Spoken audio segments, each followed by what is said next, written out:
আসসালামু আলাইকুম and hello everyone, welcome back to our new video.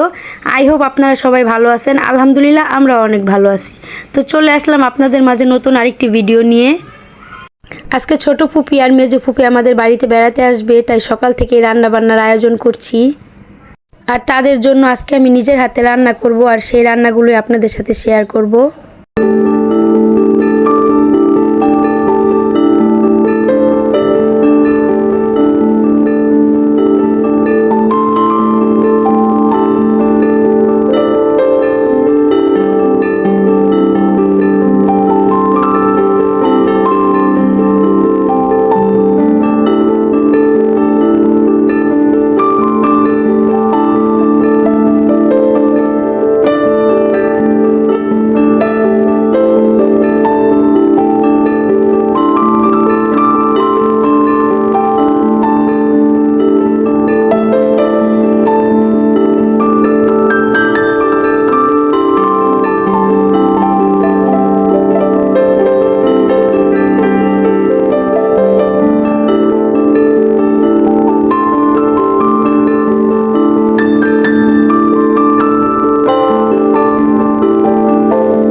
তো আজকের মেনুতে ছিল তেলাপিয়া মাছের ভুনা, চীনা হাঁসের মাংস, মুরগির কোরমা এবং শুটকি বাগার, পোলাও। তেলাপিয়া মাছটা রান্না করার কারণ হচ্ছে আজকে দীপু ভাই আর তার বউ আমাদের বাড়িতে আসবে বেড়াতে, আর ভাবি হচ্ছে কোনো মাছ খায় না তেলাপিয়া মাছ ছাড়া, তার জন্যই আজকে তেলাপিয়া মাছ রান্না করা হচ্ছে। যাই হোক, কথা বলতে বলতে আমি মাছ রান্না করে ফেলেছি, আর এদিকে মশলা কষাচ্ছি মুরগির কোরমা রান্না করার জন্য। আজকে আমাদের মেহমানদের জন্য কি কি আয়োজন করলাম তা জানতে হলে অবশ্যই পুরো ভিডিওটি দেখতে হবে এবং ফেসবুক পেজটি ফলো করে দিবেন। আর আমার একটি ইউটিউব চ্যানেল আছে, চ্যানেলটির নাম হচ্ছে MMJ ফ্যামিলি ব্লগ। অবশ্যই সবাই চ্যানেলটি ঘুরে আমার চ্যানেলটিকে সাবস্ক্রাইব করে দিবেন। সেখানে সুন্দর সুন্দর ব্লগ এবং ফানি শর্ট ভিডিও ছাড়া আছে, সবাই ঘুরে আসবেন আমার চ্যানেলটি।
এদিকে আমার মুরগির মাংসটা রান্না করা হয়ে গেছে, আর মা হাঁসের মাংসটা কেটে ধুয়ে পরিষ্কার করে দিয়েছে। আমি এদিকে মশলা কষিয়ে নিচ্ছিলাম মাংসটা রান্না করার জন্য। যেহেতু দুপুর হয়ে গেছে তাই তাড়াতাড়ি করছিলাম রান্নাটা শেষ করার জন্য, কারণ মেহমান চলে আসবে। হাঁসের মাংস রান্না করার ক্ষেত্রে কিছু টিপস রয়েছে যেগুলো ফলো করলে হাঁসের মাংস রান্না খুবই ভালো হয়, আর না হয় হাঁসের মাংস থেকে একটা এক্সট্রা গন্ধ আসে। আর কিছু অন্যান্য মশলা আছে যেগুলো ব্যবহার করলে হাঁসের মাংস খেতে খুবই ভালো লাগে। আর আমার মা হাঁসের মাংস খুবই ভালো রান্না করতে পারে। আমি মার কাছ থেকে শিখেছি হাঁসের মাংস রান্না করা। হাঁসের মাংস রান্না করার সময় মশলাটা খুব ভালো করে কষিয়ে নিতে হয়, তাহলে হাঁসের মাংসটা খেতে মজা হয়। যাই হোক, কথা বলতে বলতে আমি মশলাটা খুব ভালোভাবে কষিয়ে তারপর মাংসগুলো দিয়ে দিলাম। মাংসটা কিছুক্ষণ চুলায় বসিয়ে রাখার পর ঢাকনা তুলে একটু নেড়ে দিলাম। তো কিছুটা আলু ভেজে রেখেছিলাম মাংসতে দেওয়ার জন্য, তো সেই আলুটা মাংসের মধ্যে অ্যাড করে তারপর আবার কিছুক্ষণ নেড়ে নিলাম। যেহেতু এটা হাঁসের মাংস তাই এটা রান্না করতে একটু সময় লাগে, তাই অনেকক্ষণ টাইম ধরে চুলায় বসিয়ে রেখে দমে রেখে দিয়েছিলাম। যাই হোক, অনেকক্ষণ ধরে রান্না করার পর তো আমার এই তো মাংস রান্না করা শেষ। এদিকে মা আবার বলছিল পোলাওটা রান্না করার জন্য, তাই মা সব কিছু রেডি করে দিল আর আমি পোলাওটা বসিয়ে দিলাম। প্রথমে পোলাও রান্না করার জন্য সকল মশলা দিয়ে তারপর পোলাওর চালটা ধুয়ে রেখেছিলাম আগে থেকেই, তো সেই চালটা ঝরানো ছিল সেটাই দিয়ে দিলাম মশলার মধ্যে, দিয়ে ভালো করে নেড়ে তারপর চুলা থেকে গরম পানি দিয়ে দিলাম। গরম পানি দেওয়ার পর কিছুক্ষণ দমে বসিয়ে রেখেছিলাম। তো ঢাকনা তুলে এখন দেখছি পোলাওটা প্রায় হয়ে এসেছে। আরও কিছুক্ষণ অল্প আঁচে বসিয়ে রেখে তারপর ঘি দিয়ে পোলাওটা চুলা থেকে নামিয়ে নিলাম। তো আমার পোলাও রান্না শেষ। আমার রান্না শেষ হতে হতেই দেখছি যে আমাদের মেহমান চলে এসেছে। তো আসার পরে সবাইকে শরবত খেতে দিলাম। তার কিছুক্ষণ পরে আবার খাবার দিয়ে দিলাম, যেহেতু দুপুর হয়ে গেছে। এদিকে আমার ছোট ফুপি, মেজো ফুপি, আমার ফুফাতো ভাই, আমার দাদি, তারা সবাই একসঙ্গে খাবার খাচ্ছে। আর আমার এই ভিডিওটি হচ্ছে রোজার আগের, কিন্তু ভিডিওটি আপলোড করতে একটু লেট হয়েছে ব্যস্ততার কারণে, তাই ভিডিওটি দেরি করে আপলোড করলাম। আর এই তো আমার ভাইয়ের ছেলে, সবাই আমার ভাইয়ের ছেলেকে দেখে অবশ্যই মাশাল্লাহ বলবেন। বাবু এই প্রথম আমাদের বাড়িতে বেড়াতে এসেছে। যেহেতু ফুপিরা ডাইনিং টেবিলে খেতে বসেছে, তাই মুস্কানের বাবা তার শালাশালিদের নিয়ে পাশের রুমে খেতে বসেছে। এদিকে আমার মেয়েও বলছিল তার বাবা আর মামাদের সঙ্গে একসাথে খাবে, তাই তাকে ওখানে খেতে দিয়েছি। খায় না, কিন্তু সবাইকে দেখলে একসঙ্গে একটু বসতে চায়, খেতে চায়। মা ওইদিকে ফুপিদেরকে খাওয়াচ্ছিল, আর আমি এই রুমে মুস্কানের বাবা আর আমার ভাইদেরকে দেখে খাওয়াচ্ছিলাম। আর সবাই আমার রান্না খেয়ে খুবই প্রশংসা করছিল, বারবার বলছিল রান্না কে করেছে। মা বলছিল আজকের রান্না সব মিতু করেছে। তো সবাই খেয়ে বলছিল রান্না খুবই মজা হয়েছে আজকে। বাসায় মেহমান আসলে আমার খুবই ভালো লাগে, কারণ মেহমান আসলে আমার একটু রান্না করা হয়। এমনিতে মা আমাকে তেমন কিছু রান্না বান্না করতেই দেয় না, সবটা মাই করে। তো যাই হোক, দুপুরে খাওয়া দাওয়ার পর সবাই রেস্ট নিচ্ছিল। আর মুস্কানের বাবা বলছিল আমার ফুফাতো ভাই জিসানকে নিয়ে বেবি ওয়ার্ল্ডে যাবে। আমাদের বাসার পাশে বেবি ওয়ার্ল্ড রয়েছে। মুস্কানের বাবা বলছিল ওকে নিয়ে যাই, ছোট মানুষ একটু ঘুরিয়ে নিয়ে আসি। তাই মুস্কানের বাবা আর জিসান চলে এসেছে বেবি ওয়ার্ল্ডে। মুস্কানের বাবা বাসায় ফিরে বলছিল জিসান নাকি বেবি ওয়ার্ল্ডে গিয়ে খুবই খুশি, সে খুবই আনন্দ পেয়েছে।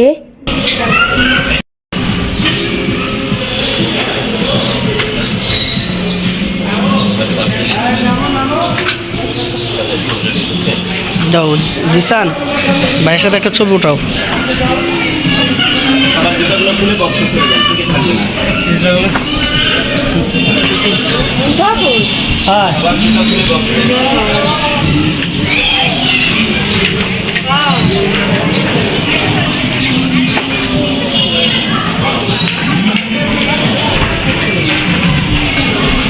বাস হয়েছে,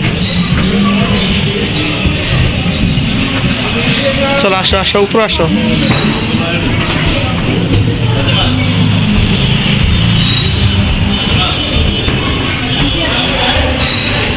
দাঁড়াও, ওই সাইডে দাঁড়াও।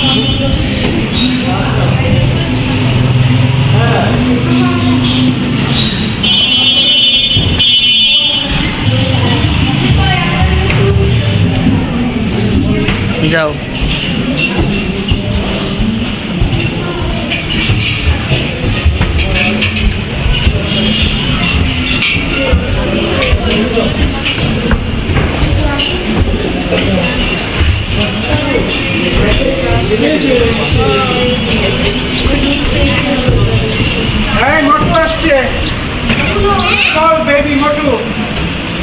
দেখছো, উঠো এগুলাতে।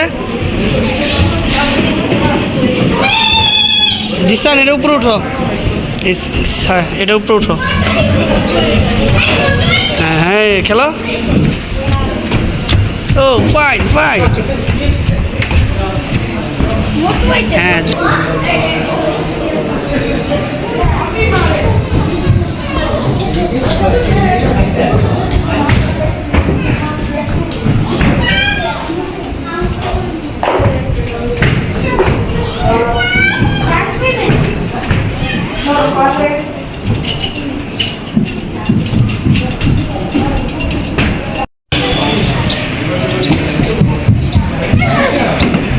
জিসান,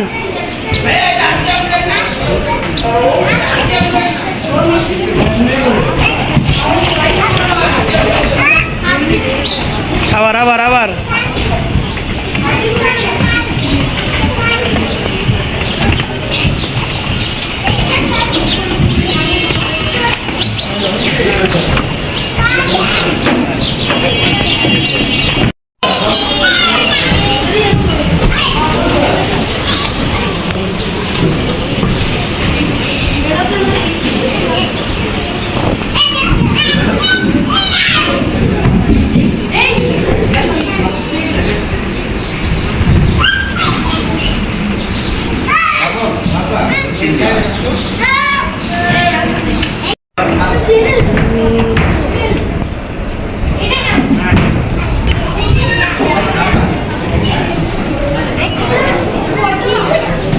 এই তোমরা ট্রেনে বসো, ট্রেনে ট্রেনে বসো, ছবি উঠাই।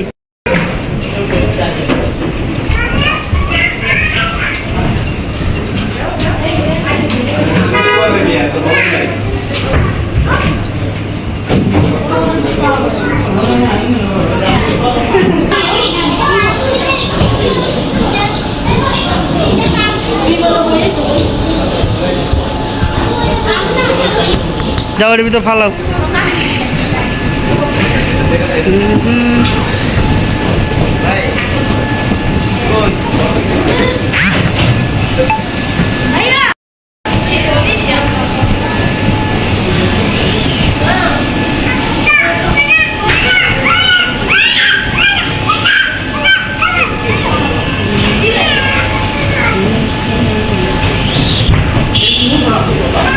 যাও যাও যাও, ফালাও গা, যাও।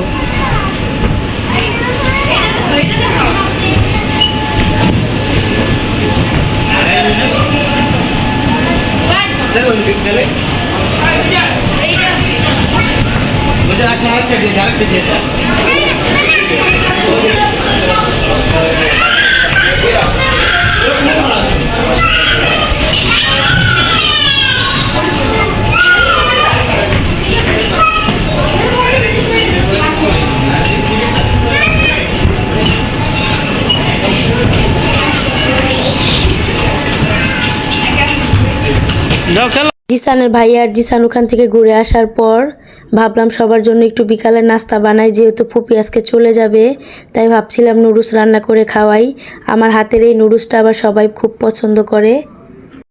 আজকে ছোট ফুপি গাজীপুর চলে যাবে, তো আমার একটু ভালো লাগছিল না। ফুপিকে বলছিলাম থাকার জন্য আর 2-1টা দিন, কিন্তু ফুপি বলছিল না, থাকা যাবে না, বাচ্চাদের পড়াশোনার ক্ষতি, যেহেতু বিশাল সায়েন্স নিয়েছে, তাই বিশালের পড়াশোনার খুবই চাপ। ফুপি বলছিল এই বছর আমার কোথাও বেড়ানোটাই ঠিক না, শুধু দীপুর ছেলের আকিকার অনুষ্ঠান বলে এসেছি, আর তোদের বাসায় না আসলেও তুই রাগ করিস, তাই তোদের বাসায় এসে একদিন থেকেছি, অন্য আরেক সময় এসে আবার থাকবো। আর কয়েকদিন আগে আমরা গাজীপুর গিয়েছিলাম বেড়াতে, তো ফুপিকে বলছিলাম ঈদে যেন অবশ্যই আসে, কিন্তু ফুপি বলছিল যে না, আমি আর আসবো না, ঈদেও তোরা সবাই আবার যাবি বেড়াতে আমার বাড়িতে। ফুপি বলছিল তোরা রোজার ঈদে আমার বাড়িতে আসবি, তাহলে আমি কুরবানি ঈদে আবার আসবো। তো যাই হোক, কথা বলতে বলতে আমি নুডলসের মশলাটা কষিয়ে তারপর নুডলসটা দিয়ে দিলাম। আমি নুডলসটা মূলত এইভাবেই রান্না করি, সবাই এভাবেই পছন্দ করে আমার হাতের নুডলস।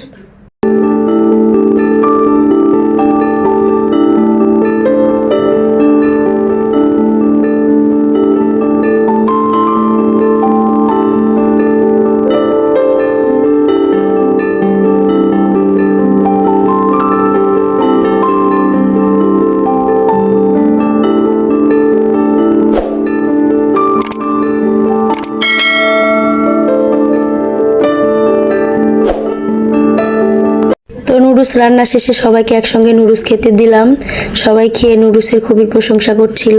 যাই হোক, আমাদের আজকের ভিডিওটি এই পর্যন্তই। সামনে সুন্দর নতুন ব্লগ আসছে, সেগুলো দেখতে হলে অবশ্যই do like, comment, share and follow our page. That's all for today. Thanks for watching. আল্লাহ হাফেজ।